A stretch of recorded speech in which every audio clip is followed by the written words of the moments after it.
Hey, everybody. It is Thursday, August 29th. You're listening to the Mo News Podcast. I'm Moshe Nunu. And I'm Jill Wagner. This is the place where we bring you just the facts. And we read all the news and read between the lines so you don't have to. Jill, it was big news in your house yesterday. First day of first grade. That is the headline. I mean, that is the lead. That is the lead story, and it's everything else. Yes, my daughter had her first day of first grade, and knock on wood, so far so good. Glad to hear it. And it means that whole chaotic period of what do I do with the kids? It's not camp, it's not school. We're now in school.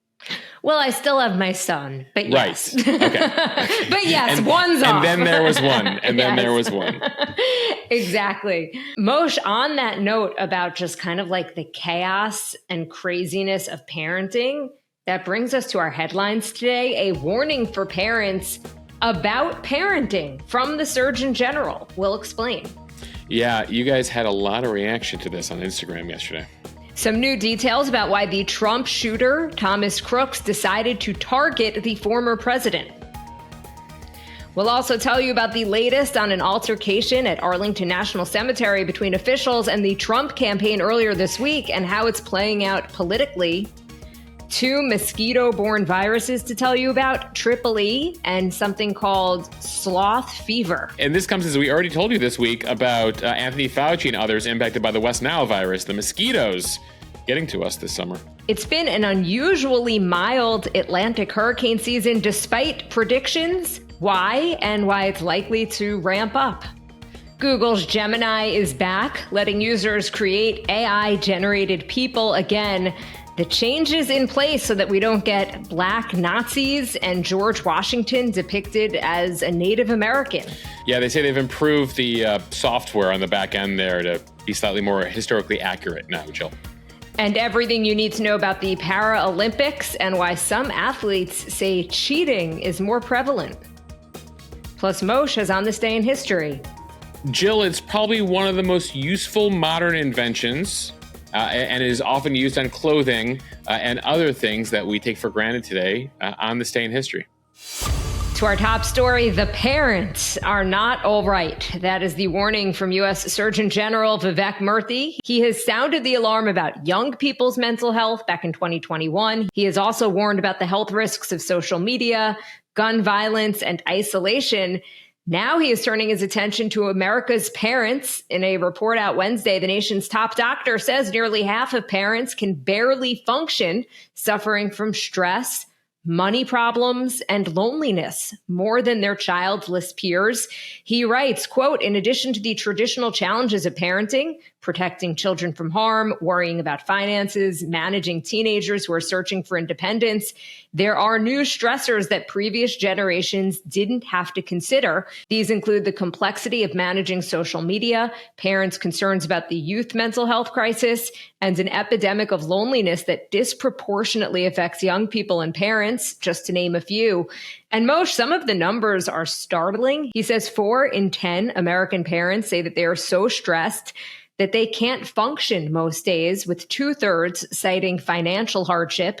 So what is the answer? Murthy points to a few things that could help: government aid in the form of child tax credits, universal preschool, early childhood education programs, paid family and medical leave, paid sick time, and investments in social infrastructure.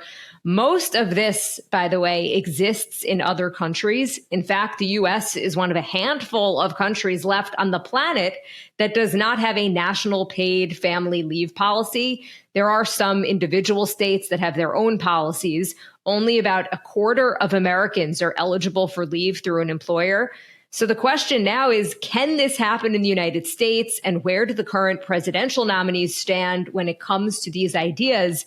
Moshe, let's look at some of the specifics here. Yeah, let's break down what we know so far. We haven't gotten many specifics, though we should begin by noting, Jill, the Surgeon General's warning, it got a lot of attention. We're giving it attention. But there's only so much the Surgeon General can do, like warn, put out a warning, and then hope that Congress, the White House, states, private businesses all are inspired to act based on that warning. So you mentioned a bit of what's being done at the state and employer level when it comes to leave. That's effectively where it's been since there is no federal policy. So the issue here is the vast majority of Americans, like 8 out of 10 Americans, support federal paid parental leave. And yet it's the US, Papua New Guinea, and a couple very small island Asian nations that still don't have paid parental leave. So President Biden, Vice President Harris have tried to push through a 12-week policy. That was part of their initial legislation back in 2021. That died in the Senate for a variety of factors, including Joe Manchin, a very moderate Democrat, along with Republicans there. Harris still supports that, implementing a 12-week mandatory federal policy. By the way, Trump, going back to his first term, he came in 2017 also looking to support parental leave. It was a big issue for his daughter, Ivanka, who was involved in that first administration. She was a big advocate. It also failed in Congress back then due to Republicans, though Trump was able to get it through for federal workers. So federal workers have paid leave, but the rest of us do not. It's unclear what Trump's policy is this time around. He hasn't really spoken to it. He was asked about it actually in that first debate and decided to, that's that whole exchange between him and Biden about their golf game. That's where Trump went when he was asked about issues for parents in the country. So we'll see if there's a follow-up in the September 10th debate or another upcoming interview. Both Kamala Harris and Trump's campaign have talked about getting more cash into parents' pockets, and that's certainly part of the issue here. Kamala Harris has talked about restoring tax credits from the pandemic, which offered $3,600 per child and created a $6,000 credit for newborns. Democrats have also tried to push through universal pre-K. Republicans have rejected that. Republicans, though, including Vice Presidential nominee J.D. Vance, have talked about a child tax credit on their end as well. He's talking about doubling the current tax credit. In fact, he's calling for more money than Kamala Harris is even calling for in a recent interview, though we should note when Vance was in the Senate, he wasn't really pushing for it. So you do see momentum here from both campaigns that something will be done to support parents. Is it too little too late? Is it enough? It's right now just focused on finances. Will paid parental leave finally come through, given how popular it is across the board? It probably will happen this next cycle. You can keep your fingers crossed. There's enough momentum here on both sides where you can hope that regardless of who wins Congress and the White House, that there's enough of a push here to say, it's been too long, America. It's time to join the rest of the world. Okay, August 29th, you have it on record. Moshe says we are going to get paid parental leave. Yeah, you can hold me to account in 2.5 years, Jill, when midterms come around in 2026. And Moshe, the Surgeon General's warning isn't just about money. He also talks about parents suffering from isolation. His report found that 65% of parents and 77% of single parents report feeling lonely, compared with 55% of non-parents. 55% of non-parents, by the way, both of those numbers are pretty troubling. Yeah, that's a majority of all Americans are feeling lonely right now, regardless of whether you have kids or not. And he says that online support and parenting groups are not a substitute for real world interaction. Yeah, we are human beings. We exist in an evolutionary way to interact with others in person. And yet technology has now made it where we spend more time interacting digitally than in person. And that clearly here is having an impact on our mental health, on our feelings, in particular, our feelings of loneliness. Jill, I don't know if you've gotten fed through the algorithm these videos of what they call dinks ready to have children. DINK being the acronym for double income, no kids. That's how they refer to like couples that they're going on vacation, they don't have kids yet, etc. And then they're like, welcome, are you ready to have kids? You're going to leave the DINK club. Are you ready for everything that entails?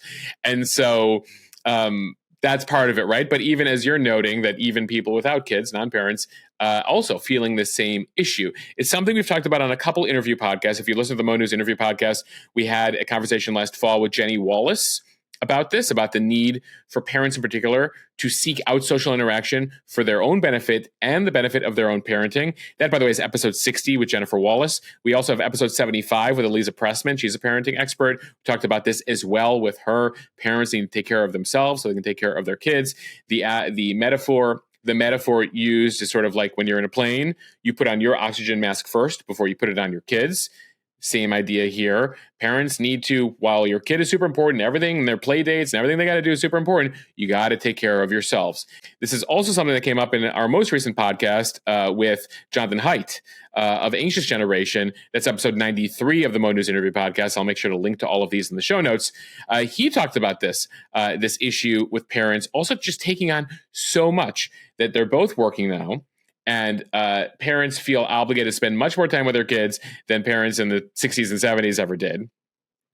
And so the amount of pressure parents feel to both succeed at work, deal with rising costs, and be the most incredible parent and be there for their kids and be there at the concerts and be there for all the activities, etc., is clearly what's playing out here with these numbers. So what they're talking about here, what the Surgeon General is talking about here, is how do they do a better job on a governmental level of looking at ways to better create in-person relationships between people again, though obviously there's only so much the government can do here. It's not like the Surgeon General is setting up double dates for you to meet other couples in the neighborhood. And the minute that they do, no one's going. Yeah, you're like, wait, the Surgeon General emailed and said there's a couple down the street, honey, that we should totally meet for dinner. You even imagine. They have kids about our kids' age. They have kids. You're like, wait, why does the government know that about me? Anyway, so I think that, you have seen versions of this, right? Like Bumble tried this, the dating app tried this to set up women with other women in real life for friends, which I don't know how successful that was. So certainly there's some technology, some companies that are trying to do this, but this is a serious issue. This is something that, clearly the government is alerting to. That's part of what the Surgeon General does here. But as a reminder to us all to, not cancel plans every time, even if you're a little introvert inside, but to have those in-person interactions, you'll be better for it. I'm one of those people who always hopes that my plans get canceled. Yeah, no, but I think most of us are. We all are. But yeah. When you go, you're happy that you went. Yeah, most of the time, right? And sometimes you're like, how did you feel about them? You're like, we never need to see them again. But well, you go on first dates with couples, basically. With couples, and you're like, did that work? Did that not work? On paper, that was supposed to work. In person, that didn't work. You actually like one of the members of that couple, the other one not so much. Maybe it's a one-to-one relationship. Anyway, most importantly here, I think this is an important alert from the government. We spent some time in the newsletter on it, spent some time on the Instagram account, and it's an issue that we will certainly bring up. And hopefully there is a realization here on the part of the government. Again, Republicans, Democrats, libertarians, vegetarians, whoever takes the White House this fall. By the way, that's a quote from John McCain. He used to say that. Republicans, Democrats, libertarians, vegetarians, whoever that, like, honestly, parents need help right now. And one of the issues we have in this country is population growth, right? The birth rate going down.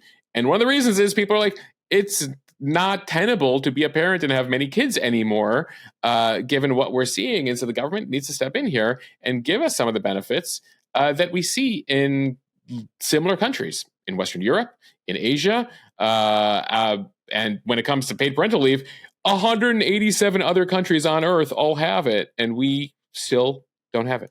Yeah. And Moshe, it is also crazy to think that social media is having such a negative impact on kids and teens' mental health, and it's not doing the same for parents who see other parents with going on vacation, living their best lives, doing the best, most fun, amazing things with their kids. And you're sitting home like having a movie night for the 10th night in a row.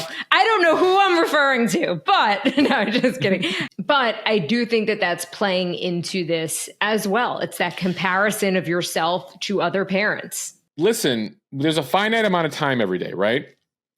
And if you realize that you're spending a couple of those hours on social media or online or doing whatever you're doing, those are hours that 20 years ago you would have spent in person or even talking on the phone, right? Like slightly better interaction than just mindlessly scrolling online. So ultimately here, I take your point here, which is social media having, an impact on our kids, but having an impact on ourselves. Which is why I call you on the phone anytime I want to discuss something, Moshe. Yeah, because we're old school millennials like that, Jill. We talk on the phone. All right, time for the speed read from NBC News. The man who attempted to assassinate Donald Trump last month had searched for information on both the Republican National Convention and the Democratic National Convention before ultimately opening fire on the former president's rally in Butler, Pennsylvania. This is according to FBI officials who briefed the press on Wednesday. Thomas Crooks conducted more than 60 searches related to President Biden and former President Trump, including, again, about both the Republican and Democratic National Conventions. So the FBI now feels that the Trump event was a, quote, target of opportunity, although they're still not really clear on a specific motive. FBI officials also say they found no indication or evidence that any co-conspirators were working with 20-year-old Thomas Matthew Crooks, who attempted, of course, to kill Trump just days before he accepted the 2024 Republican nomination at the RNC.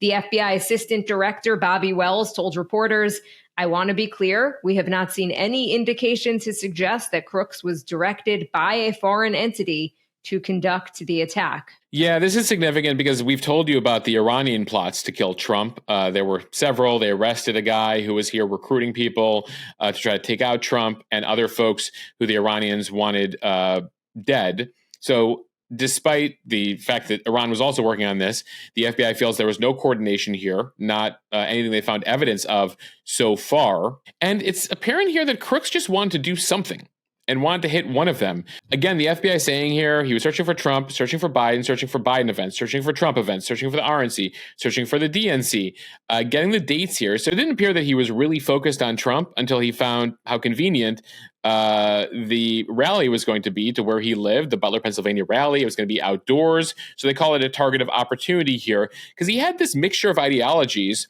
no definitive left-leaning, right-leaning. You've heard this probably in the various reports, and for the people who knew him, that he was registered as a Republican, but then he donated to Biden in 2021. But he'd gone back and forth. He was critical of both of them.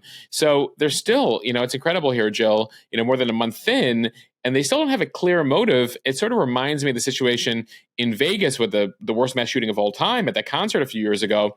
We're still to this day, this man killed dozens of people, and it's still not clear what his motive was. And you always try to find a motive for, again, somebody tries to kill people, like sometimes it can't be explained in any rational sense, right? But ultimately here, we don't have a clear motive. We just see that he was hyper-focused on doing something, on improving his shooting skills, on hitting a prominent political target. And it so happened that Trump was visiting his area of Pennsylvania. Sticking with politics from NPR, two members of Donald Trump's campaign staff had a verbal and physical altercation Monday with an official at Arlington National Cemetery, where the former president was participating in a wreath-laying ceremony. A cemetery official reportedly tried to prevent Trump staffers from filming and photographing in a section where recent U.S. casualties are buried. Arlington officials had made clear that only cemetery staff members would be authorized to take photographs or film in the area. It is known as Section 60. When the cemetery official tried to prevent the Trump campaign staff from entering Section 60, the staff verbally abused and pushed the official aside. This is according to the source. Trump participated in an event to mark the third anniversary of a deadly attack on U.S. troops in Afghanistan as U.S. forces withdrew from the country. 13 U.S. service members were killed in that attack. The Trump campaign has blamed President Biden and Vice President Harris for the chaotic withdrawal that led to their deaths. Yeah, so this has gotten a lot of attention in the last 24 hours since NPR first reported it. A U.S. defense official tells the AP that the Trump campaign was warned about not taking photographs in Section 60. They take this very seriously. If you've ever visited Arlington Cemetery, officials there are very serious about where you can photograph, where you can't photograph. It's obviously where tens of thousands of American troops are buried. The Arlington National Cemetery has put out a statement saying an incident did occur. A report has been filed, but it hasn't addressed at length the specifics of the incident, besides saying that federal law prohibits political campaign or election-related activities within Army National Military Cemeteries to include photographers, content creators, or any other persons attending for purposes in direct support of a partisan political candidate's campaign. The cemetery notes that they shared this law with all participants ahead of this. Now, the Trump campaign says they were granted access with a photographer, that they were there with the families. Remember, some of these families of the soldiers who were killed in Afghanistan spoke at the RNC. So they invited Trump in here. They took a number of photos. There's some photos online that, by the way, Trump has put out videos with video that he took at Arlington Cemetery on Monday, giving a thumbs up in sections of the cemetery. And so the Trump campaign here says, ultimately, there was an interaction here, but they say that the individual who works for the cemetery was suffering from a, quote, mental health episode when they tried to block Trump's team from the ceremony. So a lot of back and forth here. It comes as the Trump campaign tried to make a point of being at the ceremony with Biden and Harris not there. Biden and Harris both put out print statements, but were not at the ceremony. It's unclear whether they were invited or whether the families would have wanted them there. There's not been great interactions in the past 3 years between the family members of those who died in Kabul and the Biden-Harris administration until now. So what Trump was trying to do was draw attention to that. Clearly, he used it. Clearly, it was part of his RNC rollout. He was there at the ceremony. He hasn't been there the past 2 years, but he was there this year. So we'll see what happens. Again, the campaign saying they were there at the invitation. The cemetery saying there were rules. Now, J.D. Vance was asked about this yesterday, Jill. He was on the campaign trail in Erie, Pennsylvania, and he said the real story here is not what happened in the cemetery, but that withdrawal. And he had some choice words, some would say the harshest words J.D. Vance has had for Kamala Harris this entire campaign. Take a listen. Sometimes mistakes happen. That's just the nature of government, the nature of military service. But to have those 13 Americans lose their lives and not fire a single person is disgraceful. Kamala Harris is disgraceful. We're going to talk about a story out of those 13 brave, innocent Americans who lost their lives. It's that Kamala Harris is so asleep at the wheel that she won't even do an investigation into what happened, and she wants to yell at Donald Trump because he showed up. She can go to hell. So choice words there from J.D. Vance to Kamala Harris, trying to reinforce the chaotic withdrawal. We should note that military officials have testified on this, that ultimately they recommended to the Biden White House to leave more troops behind, to try to ensure a more stable withdrawal. The Biden officials will blame Trump officials for making the deal with the Taliban, creating a date certain for withdrawal, basically cutting out the Afghan government, which emboldened the Taliban, which led to them taking over, a majority of the country very quickly. So there's a lot of finger pointing here, but ultimately, and we've talked about this before on the podcast, there is a real demarcation point for Biden. That withdrawal, that chaotic withdrawal in Afghanistan, ultimately, he was the commander in chief. And you did see from that point on in August of 2021, Biden's approval levels went south. And he has not returned to the level he was at from before the withdrawal since then.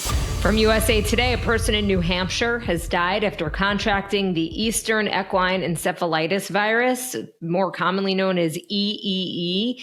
It's a rare disease transmitted by mosquitoes. We should note only 11 human cases are reported annually on average, according to the CDC. Several people, horses, and mosquitoes around the Northeast have tested positive for the disease this summer.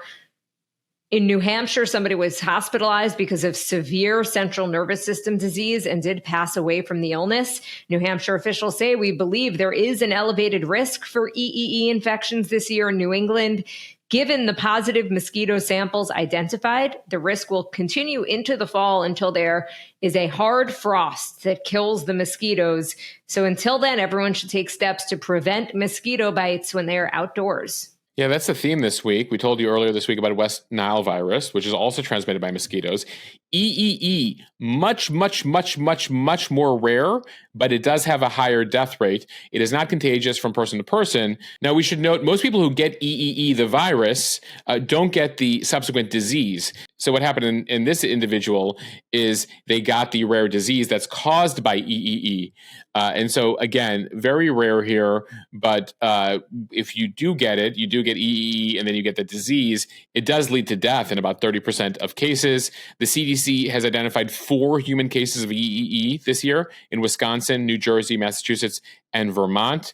People of all ages are susceptible here, but people over 50 and younger than 15 are at greatest risk. So just a heads up as we talk about some of these mosquito-borne illnesses this summer. Speaking of which, there is another rare disease warning. It's called sloth fever.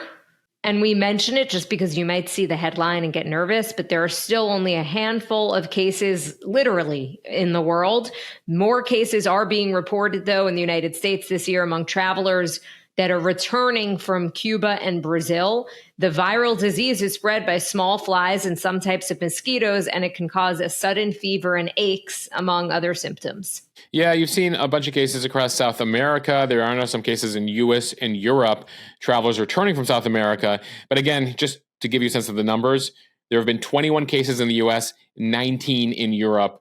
Total population between the two places, about 800 million people. So deaths are rare. There's no evidence of local transmission, but just another heads up as you start to see all these headlines here about the various mosquito-borne illnesses. From Axios 2024, it was forecast to be one of the busiest Atlantic hurricane seasons on record. Yet Atlantic storm activity is in a near historic pause. The reduced activity highlights the challenge of long-term forecasting, even as short-term forecasts indicate that things are soon going to kick back up. The cause of the pause comes down to a few big factors. The unusually stable atmosphere over the tropical Atlantic is a factor that is preventing organized storms. Also, the unusually active African monsoon season is a factor which causes a wind shear that tears early storms to pieces. That said, the quiet in the Atlantic Ocean basin, which in an active season would be giving rise to multiple storms and hurricanes at this time of year, appears to be on the verge of ending. Yeah, so the quiet is ending here. So fair warning. So far, we're 5 named storms in. You might remember Ernesto, A, B, C, D, E, the 5th storm. Though a lot of the predictions had up to 24 named storms this season. Typically, your peak period is happening right around now, late August into mid-September. So fair warning, they are starting to see some development out there off the coast of Africa. But if 2 weeks pass since the demise of Hurricane Ernesto back on August 20th, it'd be the first time that has happened since 1956, where we've gone a full 2 weeks this time of year without another named storm. But you still have those record warm ocean temperatures. They're still concerned about what could develop into September, into October. So just a heads up, but you know typically where you live, where to have a heads up, basically Eastern Seaboard, Southeast, Central America, because these things sometimes pop up pretty quickly. Now to some tech news from The Verge. Google is letting its users generate images of people through its Gemini AI chatbot again after pulling the feature earlier this year amid reports of historically inaccurate images, things like depicting Nazi soldiers as Black and other embarrassing errors. In an announcement, Google says it will roll out an early access version in English over the coming days, and the upgrade will be powered by Imagen 3, which is the latest version of Google's AI text-to-image generator. The upgraded tool is capable of generating anything from photorealistic landscapes to textured oil paintings with a description of just a few words. So Google paused Gemini's ability. We told you about it back in February after users were finding very historically inaccurate and embarrassing images. So they upgraded the model here with some new safeguards. And they now say that Gemini performs favorably compared to other image generation models available. And they've also had to try to create a lot of security features here to ensure that they cannot, through AI, create photorealistic images of public figures, minors, gory, violent, or sexual scenes. This is an issue right now that is unfolding in South Korea.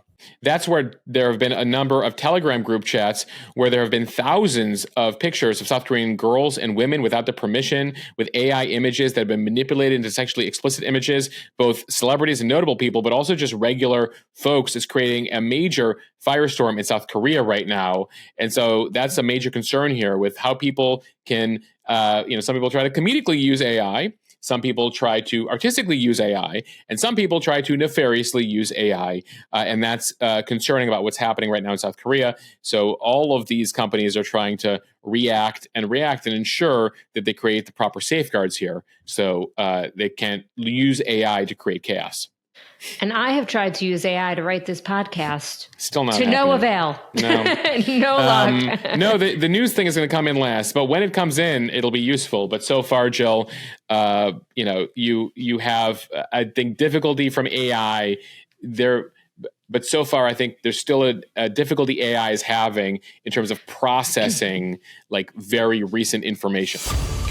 And finally, from NPR, the 2024 Paralympic Games kicked off with an outdoor opening ceremony on Wednesday. They run until September 8th.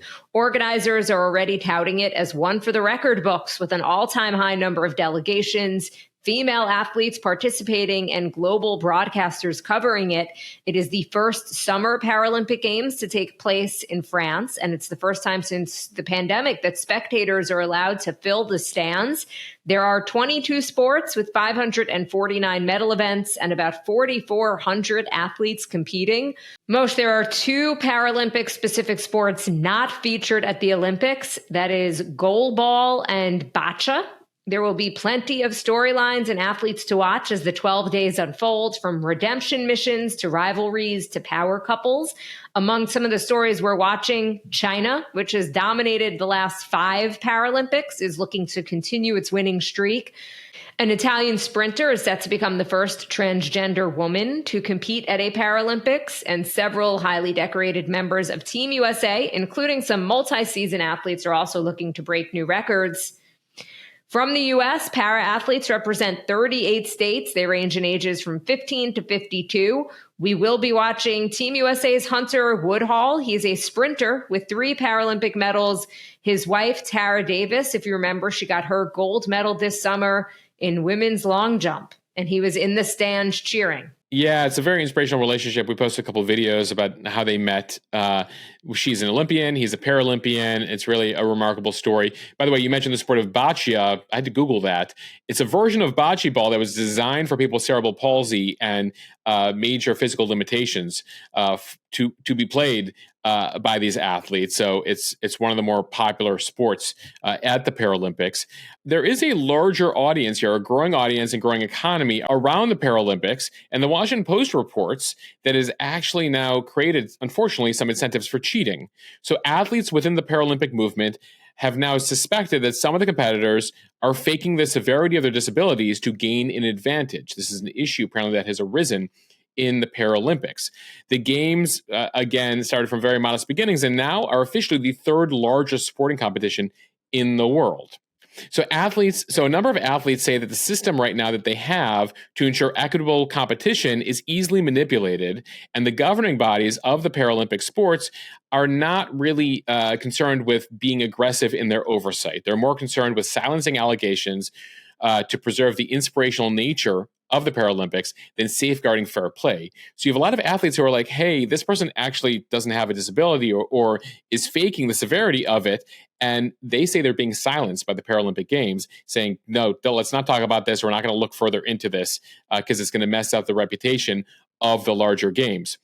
One of the issues here is that because of the nature of disabilities, you have a lot of different classes for men and women. So, for example, at the Olympics, you have the 100-meter dash in track and field. There's a class for women, a class for men.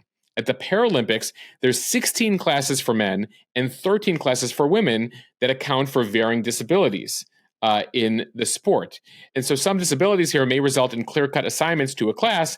Others are much more ambiguous, rely on the judgment of medical classifiers and the integrity of the competitors to be honest about their disability. And that apparently has led to issues here and accusations. Again, the International Paralympic Committee and sport governing bodies have inadequate mechanisms to deal with this. So just a storyline in the backdrop here, not to take away from any of the incredible work by these Paralympians, but some of them are pointing out that they're unhappy with how the eligibility is working for some of the sports. All right, now time for On This Day in History. Your clue at the top, one of the more useful household items invented on this day. 1893, an American businessman named Whitcomb Judson was granted a U.S. patent for something he called the clasp locker. We now know it as the zipper. Oh my God. And I said an iron. Well, an iron is also a very useful thing. I think, Jill, you get, like if we were playing Family Feud, like top 5 things, American said, like most useful household inventions, I'd put iron up there in the top 5. And even if you got a buzzer like an X on that, like people would be like, no, that was a good guess. Good guess, Jill. Not good horrible. Guess. Okay. All right. Not horrible. If the Mo News podcast gets to be on Family Feud, I would not be upset if you guessed iron. But anyway, the answer was zipper. All right, fast forward to 1997, celebrating its 27th birthday today, Netflix, co-founded on this day by American entrepreneurs Reed Hastings and Mark Randolph. It was originally a video rental company. Some of you might remember getting the DVDs in the mail and then putting them in a Dropbox. At one point, they wanted to be bought by Blockbuster. Blockbuster said, we have no use for you. And then Netflix had no use for them. Netflix laughing all the way to the bank. All the way to the bank, everybody. All right, on this day in 2005, Hurricane Katrina, we've been talking about hurricanes earlier in this podcast. Hurricane Katrina struck the U.S. Gulf Coast on this day, especially hitting New Orleans. I remember as it made landfall, Jill, people were like, okay, this wasn't that bad. And then, of course, in the aftermath, the levee breaking, what turned out to be one of the worst catastrophes in modern American history. And on this day in 2008, John McCain selected Sarah Palin as his running mate, the first time a woman appeared on the Republican presidential ticket. Of course, Geraldine Ferraro had appeared in the 80s. The third woman to appear on the ticket was, of course, Kamala Harris, who would ultimately become VP and is now attempting to become the second go-around here for a Democratic female nominee to become president. Notably, Jill, we've talked about this before, Sarah Palin, one of the few times a VP choice actually impacted the ticket, but this time not for good. No, and Meghan McCain has actually talked a bit about that as well. At first, he got a major boost when he picked her, and then she started to talk, I guess. And people were like, I don't think she's up for it. A fast forward to On This Day in History next week. On this day 16 years ago, I was invited to Chicago to the Obama campaign that were having a collective freak out over the rise in the polls Sarah Palin had given John McCain. People forget about this, but she gave him an incredible boost. And then, of course, the Katie Couric interview would happen, the stock market collapse would happen, and Obama would blow out John McCain. All right, we end here with a bit of musical history. On this day, 19 years ago, Rihanna releases her debut studio album, Music of the Sun, including, of course, Pon de Replay. She had auditioned as a 17-year-old for a guy named Jay-Z, and he signed her to a multi-album deal. Nice job, Jay-Z. And since Oasis is in the news today, we should note that it was on this day 30 years ago, they released their debut album, Definitely Maybe. And Definitely Maybe, that tour with the Gallagher brothers will happen later this year. Someone messaged me, what is the over-under that the tour gets to the second date? They're like, we think the tour will happen. Yeah. The first date will happen. But like something will happen after the, like, I can't believe you did that. Like, you played that. I can't believe you messed that up. Yeah. Or they just shouldn't even do an after party. Just like go home and get ready for the next day. Well, AI is getting pretty good. They should just make AI versions of themselves and call it a day. No AI here, though, Moshe. It is. Nope. It is really us. It is happening. For now. Record this. For now. I feel like the Friday pod, if I could use AI Moshe for him, I'd do it. It just doesn't. The tech's not good enough yet. Well, you let me know when that's going to happen, okay? It's going to be so good, Jill. You have no idea. And Moshe, before we go, I just want to wish a very happy birthday to my husband. Happy birthday, Mikey. He hates his birthday, and he hates attention for his birthday. Was born. Yes, and so that's why I didn't do it at the top of the podcast. Mikey, congratulations. You share a birthday with Netflix, The Zipper, and the Sarah Palin selection. Well, we do appreciate him because without him, this podcast couldn't happen because he's watching the kids and getting them ready for bed. So thank you, Mikey. Does he make it this far into the podcast, Jill? He makes it this far? Yeah, because my daughter does the out. So he usually does. We'll see. All right. Bye, everybody. Later. Happy birthday, Mike.